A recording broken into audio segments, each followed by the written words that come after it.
بہن کو مکھن لگانے کے ساتھ ساتھ سفینہ کے بارے میں بھی مداح سرائی کی۔ رکشی کو ان کے منہ سے ایسی باتیں سن کر دکھ ہوا۔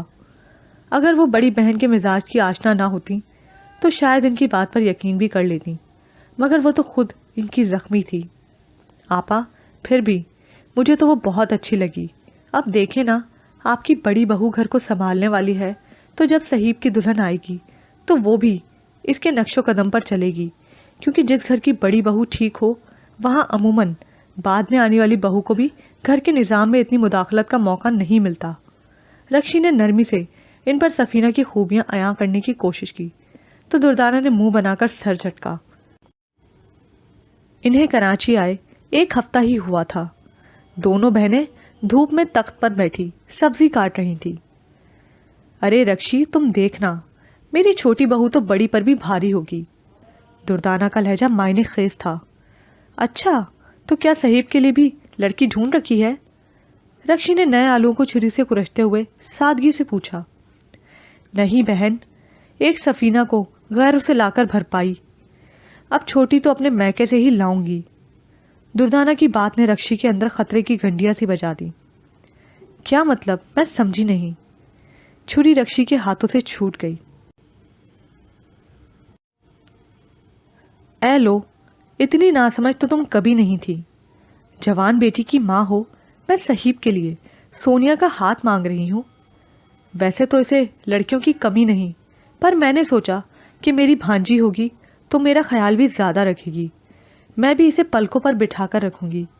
ویسے بھی صہیب نے تو جب سے سونو کو دیکھا ہے ضد لگا رکھی ہے کہ چھوٹی خالہ سے رشتے کی بات کریں۔ انہوں نے خوش دلی سے کہکا لگایا، پر رکشی پھٹی پھٹی نگاہوں سے بہن کو دیکھنے لگی۔ اوہ یا اللہ رحم، لگتا ہے میرا کوئی نیا امتحان شروع ہونے والا ہے۔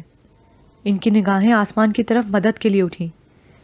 ارے اس دفعہ تو میں کراچی آئی ہی بہت خاص مقصد سے ہوں، اپنے صہیب کے لیے تمہاری سونو کا ہاتھ مانگنا چاہتی ہوں۔ دردانہ کی محبت کا پردہ جلد ہی چاک ہو گیا۔ سونو جو ماں اور خالہ جانی کو چائے دینے آ رہی تھی، حیران ہو کر ان کی باتیں سننے لگی۔ آپا، برا مت مانیے گا، صہیب اچھا لڑکا ہے، پر میں شاید آپ کو بتانا بھول گئی، سونیا کی بات تو میری نند کے بیٹے شاہ مراد سے بچپن سے ہی طے ہے۔ ہم لوگ تو جلد ان دونوں کی باقاعدہ منگنی کرنے کا سوچ رہے ہیں۔ اس نے سنبھل کر بات بتائی۔ ارے واہ بہن، کر دیا نا پرایا، سونو کا رشتہ بھی طے کر دیا، مجھے ہوا بھی نہ لگنے دی۔ ویسے بھی ابھی رسم ہوئی تو نہیں نا، انہیں منع کر دو، کوئی آفت نہیں آئے گی۔ اب ٹوٹے رشتے جوڑنے کا موقع تمہارے ہاتھ میں ہے، سوچ لو، اب یا تو نیا تعلق جڑے گا یا ہمیشہ کے لیے ختم ہو جائے گا۔ انہوں نے صفاقی سے کہا اور جذباتی بلیک میلنگ شروع کر دی۔ آپا، جو تعلق اتنی کچی بنیادوں پر جمع ہو ان کا قائم رہنا مشکل ہو جاتا ہے۔ اب میں اپنے سسرال سے دشمنی تو نہیں مول لے سکتی، رہی صہیب کی بات، میں خود اس کا رشتہ کسی اچھی لڑکی سے کروا دوں گی۔ رکشی نے بہن کا ہاتھ تھام کر لجاجت سے کہا، جسے دردانہ نے ناراضگی سے چھڑا لیا۔ شاید دردانہ کے ذہن میں وہی برسوں پرانی رخشندہ تھی جو ان کے ذرا غصے سے دبک جاتی تھی، مگر وہ بھول گئی تھی کہ وقت ایک سا نہیں رہتا۔ اب تو پلوں کے نیچے سے بہت سا پانی گزر چکا تھا۔ بس بہن، رہنے دو، دیکھ لی تمہاری محبت، تم ہمیشہ ان لوگوں سے دب کر رہنا۔ رہی صہیب کے لیے لڑکی ڈھونڈنے کی بات، تو میں سالوں سے یہی کام کر رہی ہوں۔ لاہور میں میرا بہت بڑا میرج بیورو ہے، سفینہ کو بھی تو میں نے ہی پسند کیا تھا، جس کی تعریف کرتے تمہاری زبان نہیں ٹھہر رہی۔ میرے صہیب کو بھی کمی نہیں ہوگی۔ خیر، میں جب تک کراچی میں ہوں سوچ لو، ویسے بھی ابھی رسم ہوئی تو نہیں، اگر تم میں ہمت نہیں تو میں اس معاملے میں خود ظفر میاں سے بات کرنے کو تیار ہوں۔ وہ جوش میں ہوش کھو بیٹھی، زور و شور سے بہن پر برس پڑی۔ آپ ان سے کوئی بات مت کیجیے گا، مجھے ہی کچھ سوچنے دیں۔ رکشی کا چہرہ اتر گیا۔ بس بہن، رہنے دو، دیکھ لی تمہاری محبت، تم ہمیشہ ان لوگوں سے دب کر رہنا۔ رہی صہیب کے لیے لڑکی ڈھونڈنے کی بات، تو میں سالوں سے یہی کام کر رہی ہوں۔ لاہور میں میرا بہت بڑا میرج بیورو ہے، سفینہ کو بھی تو میں نے ہی پسند کیا تھا، جس کی تعریف کرتے تمہاری زبان نہیں ٹھہر رہی، میرے صہیب کو بھی کمی نہیں ہوگی۔ خیر، میں جب تک کراچی میں ہوں سوچ لو، ویسے بھی ابھی رسم ہوئی تو نہیں۔ اگر تم میں ہمت نہیں تو میں اس معاملے میں خود ظفر میاں سے بات کرنے کو تیار ہوں۔ وہ جوش میں ہوش کھو بیٹھی، زور و شور سے بہن پر برس پڑی۔ آپ ان سے کوئی بات مت کیجیے گا، مجھے ہی کچھ سوچنے دیں۔ رکشی کا چہرہ اتر گیا۔ دردانہ آج بھی پہلے جیسی تھی، مفاد کی ماری۔ رکشی نے فی الحال اسے ٹالنے کے لیے ایسا بول دیا تھا۔ وہ نہیں چاہتی تھی کہ بات شوہر کے کانوں تک پہنچے۔ وہ جو بڑی آپا کر کے انہیں اتنی عزت دے رہے ہیں، وہ ان سے بھی جائیں۔ دردانہ بہن کو سوچوں میں گم دیکھ کر وہاں سے دھیرے سے اٹھ گئی۔ سونو ٹرے تھامے حیران و پریشان کھڑی نظر آئی تو دردانہ نے جلدی سے مگر مچھ کے آنسو بہاتے ہوئے اسے بھینچ لیا۔ سونیا بھی بڑی خالہ سے چمٹ گئی۔ ننیالی رشتوں کے لیے ترسی ہوئی سونیا کو ماں کا انداز بہت برا لگا۔ وہ خالہ کی محبت سے بڑی متاثر نظر آئی۔ بڑی خالہ کتنی اچھی ہیں، مجھ سے کتنا پیار کرتی ہیں۔ صہیب بھائی بھی کتنے سنجیدہ مزاج اور اسمارٹ ہیں، کم از کم شاہ جیسے بدتمیز تو نہیں۔ کیا مذائقہ ہے جو میں خالہ جانی کے گھر بیاہ کر چلی جاؤں۔ وہ مجھ سے کتنا پیار کرتی ہیں، پھپھو کی طرح نہیں کہ ہر وقت کی نصیحتیں۔ سفینہ بھابھی بھی کتنی اچھی ہیں۔ شاہ سے تازہ منہ ماری ہوئی تھی، اس لیے سوچے گڑبڑ ہونے لگی۔ چائے کے کپ میں جھانکتے ہوئے اس نے اپنے اندر بھی جھانک لیا اور بھول پن سے مسکرا دی۔ کم عمری نے اسے دنیا کو پہچاننے کی صلاحیت ہی کہاں بخشی تھی۔ اس پر دردانہ کا ہر وقت کا محبتیں نچھاور کرنا اس کی روح کو جیسے اندر تک سیراب کر گیا۔ سونیا بی بی کن کاموں میں لگی رہتی ہیں، 2 گھڑی ہمارے پاس بھی بیٹھ جائیں۔ صہیب نے مسکرا کر ٹیبل کا شیشہ چمکاتی سونیا کو آواز لگائی۔ اتنا پیسہ ہونے کے باوجود بھی رکشندہ کا دماغ خراب نہیں ہوا تھا۔ گھر کے اکثر کام وہ خود کرتی اور یہی عادت انہوں نے بیٹی کو بھی سکھائی تھی۔ زہیب جو بھائی کے پاس ہی بیٹھا چائے پی رہا تھا، مسکرا اٹھا۔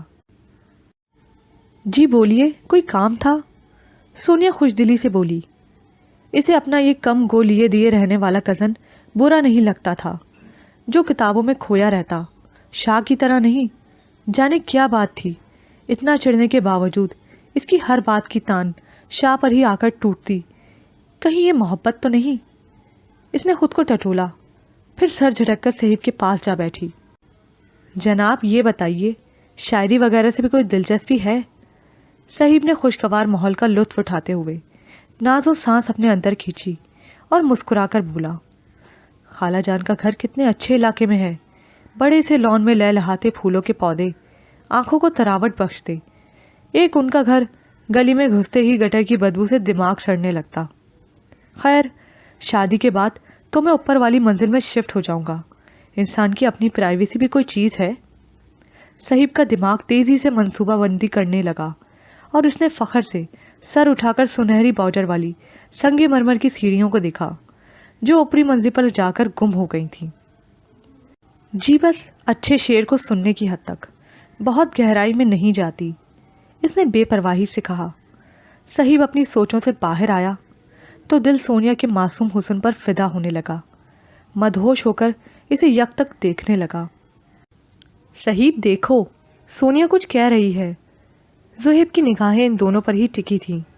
بھائی کو عین وقت پکارا تو وہ ہوش و آواز کی دنیا میں لوٹ آیا۔ کیا کہہ رہی ہو؟ وہ ہمتن گوش ہوا۔ ہماری گڑیا کو شعر و شاعری سے کچھ خاص لگاؤ نہیں۔ زہیب نے دانت پیس کر بھائی کو دیکھا اور کمک فراہم کی۔ اچھا چلو، کوئی بات نہیں، اچھی لگنے لگیں گی۔ صہیب نے بالوں کو خاص ادا میں ہاتھ پھیرتے ہوئے کہا۔ بالکل، اب تم شعر و شاعری میں دلچسپی لینا شروع کر دو، ورنہ بعد میں مشکل ہو جائے گی۔ ہمارا صہیب کا اس معاملے میں ذوق بہت اعلیٰ ہے۔ زہیب نے فوراً ہی ایک جھوٹ گڑا اور بھائی کو آنکھ مارتا ہوا بیٹی کو گود میں اٹھا کر ٹی وی لاؤنج کی طرف بڑھ گیا تاکہ دونوں تنہائی میں بے تکلف ہو سکیں۔ وہ اس کھیل کا پرانا کھلاڑی جو ٹھہرا۔ یہ زہیب بھائی کو کیا ہوا؟ طبیعت تو ٹھیک ہے نا ان کی؟ سونیا نے منہ بگاڑا۔ بڑی خالہ کی بات اس کے کانوں میں پڑ چکی تھی مگر وہ انجان بن گئی۔ ارے کچھ نہیں، ان کی تو عادت ہے مذاق کی۔ اس کے تیکھے تیوروں سے صحیح گھبرا اٹھا۔ وہ بنتی بات بگاڑنا نہیں چاہتا تھا۔ خیر، ہمیں کراچی آئے ہوئے کافی دن ہو گئے، مگر آپ کیسی میزبان ہیں کہ گھمایا پھرایا بھی نہیں۔ صحیح مطلب کی بات کی طرف آیا۔ اسے ویسے بھی گھومنے پھرنے کا بہت شوق تھا، پھر خالو کی بڑی سی گاڑی میں بیٹھنے کا مزہ ہی کچھ اور تھا۔ یہ تو ہے، چلیں پھر بناتے ہیں ایک پروگرام۔ آپ بھی کیا یاد کریں گے کہ کس سخی کزن سے پالا پڑا ہے۔ وہ ہنس دی۔ صہیب کو لگا کہ آس پاس جل ترنگ سے بج اٹھے ہوں۔ وہ اس کی ہنسی میں کھونے لگا۔ ارے سونو، ذرا ناشتے میں میری مدد کروانا۔ سفینہ کسی کام سے باہر آئی تو صہیب کو یوں سونیا کے قریب بیٹھا دیکھ کر اس کا دل دھڑکا۔ ذہن میں فوراً شکرے اور چڑیا کا خیال آیا۔ بہانے سے اسے بلا لیا۔ وہ صہیب کو اچھی طرح سے جانتی تھی، جسے گلی کی ہر دوسری لڑکی سے عشق ہو جاتا تھا۔ جھوٹا، سطحی خود غرض انسان جو ایک خوبصورت جسم کو ہی پیار کا محور سمجھتا تھا۔ جب سے سفینہ کراچی آئی، اسے سونیا اور رکشی نے اتنی عزت اور مان دیا کہ وہ بھولی بھالی سی نیک روحیں کیا جانے کہ پل بھر میں کیسی کیسی سازشیں پروان چڑھ جاتی ہیں۔ اف، میرے ہونٹوں پر مسکراہٹ کے پھول کھلانے کے لیے سونیا جی آپ کا خیال بھی کافی ہے۔ صہیب نے اسے بھابھی کی پکار پر جاتے دیکھا تو سرشاری سے انگڑائی لی۔ اس منحوس کا کیا کروں جو سونو تک پہنچنے کی راہ میں رکاوٹ بنا ہوا ہے۔ ایک دم شاہ مراد کا مسکراتا چہرہ نگاہوں میں گھوما تو ہاتھ فضا میں ہی ٹھہر گئے۔ صہیب نے مسکراتے لبوں کو سختی سے بھینچا۔ اچھائی کا خول چیخنے لگا۔ تنہائی میں اپنے اوپر نقاب چڑھانے کی ضرورت ہی کیا تھی؟ دل ہی دل میں عادت کے مطابق شاہ مراد کو بری بری گالیوں سے نوازنے لگا۔ کیا حال ہے بھابھی؟ بہن کیا آئیں؟ آپ نے تو ہم لوگوں کو بھلا ہی دیا۔ حمیرہ رکشی اور سونیا کو دیکھ کر کھل اٹھی۔ شگفتگی سی مذاق کیا جو سونیا کو طنز لگا۔ دردانہ کے زیر سایہ رہ کر اپنوں کے لیے اس کی سوچوں میں آلودگی سی گھلنے لگی تھی۔ واہ، تم اور شاہ کو کیسے بھلا سکتی ہوں؟ بس وہ مہمانوں کی وجہ سے مصروفیت بڑھ گئی۔